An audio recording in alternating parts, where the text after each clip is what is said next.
পেয়েছে বিএনপি। জামায়াতে ইসলামীর হেরে যাওয়ায় গাইবান্ধা ৪ আসনের রাত থেকে খানিকটা উত্তপ্ত পরিস্থিতি নিয়ে আরও জানাতে জেলা রিটার্নিং কর্মকর্তার কার্যালয় থেকে যুক্ত হচ্ছেন রাজীব সেলিম। রাজীব সেলিম, সব মিলিয়ে প্রতিক্রিয়া কেমন দেখছেন দুই দলেরই, একটু জানান আমাদের।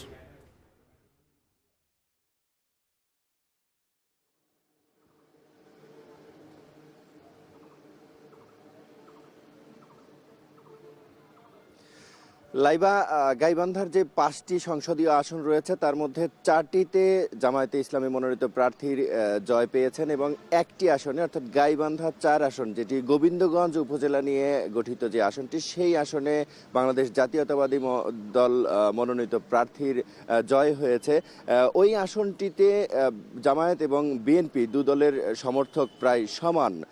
মাত্র ২৫০০ ভোটের ব্যবধানে বাংলাদেশ জাতীয়তাবাদী দলের মনোনীত প্রার্থী জয় পেয়েছেন। সেই কারণে আসলে সেই ভোট গ্রহণ, ওই আসনের ভোট গ্রহণ সঠিক সময়ে শুরু হয় এবং অন্যান্য আসনগুলোর সাথে একই সময়ে শেষ হয়। কিন্তু ভোট শেষ হবার খানিক আগেই বাংলাদেশ জামায়াতে ইসলামের মনোনীত যিনি প্রার্থী রয়েছেন আব্দুর রহিম সরকার, তিনি একটি অভিযোগ তোলেন যে ওই আসনের ৬টি কেন্দ্রে ভোট জালিয়াতি করা হয়েছে।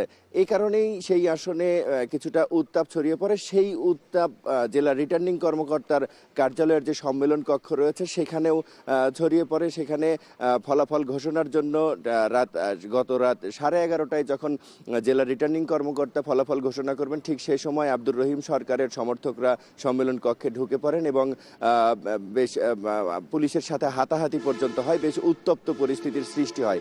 সে কারণে স্থগিত হয়ে যায় ফলাফল ঘোষণা। প্রায় ৩ ঘন্টা পর সেই ফলাফল ঘোষণা করা হয় যে গাইবান্ধার ৫টি আসনের ৪টিতে জয় পায় বাংলাদেশ জামায়াতে ইসলামী মনোনীত প্রার্থী এবং একটিতে বিএনপি। আমরা রাত থেকে যে উত্তাপ দেখেছি, সকালে আমরা ওই আসনে ঘুরেছি, কিন্তু সেরকম কোনো পরিস্থিতি আমাদের চোখে পড়েনি। এবং আমি পাশের জেলা বগুড়ার কথা যদি বলি, বগুড়া 12টি উপজেলা নিয়ে গঠিত। বগুড়া জেলায় সব মিলিয়ে সংসদীয় আসন রয়েছে 7টি এবং 7টিতেই বিএনপি মনোনীত প্রার্থীদের জয় হয়েছে। বেশ উৎসব মুখর পরিবেশ চলছে বিএনপির ভোটের দুর্গ খ্যাত বগুড়া জেলায়। এই ছিল আমার কাছে বগুড়া এবং গাইবান্ধা থেকে ভোটের সব শেষ খবর। লাইবা, গাইবান্ধা থেকে যুক্ত ছিলেন সহকর্মী রাজীব সেলিম। সিলেট বিভাগের 19টি আসনের মধ্যে 18টিতে এককভাবে জয় পেয়েছে বিএনপি। মাত্র একটি আসনে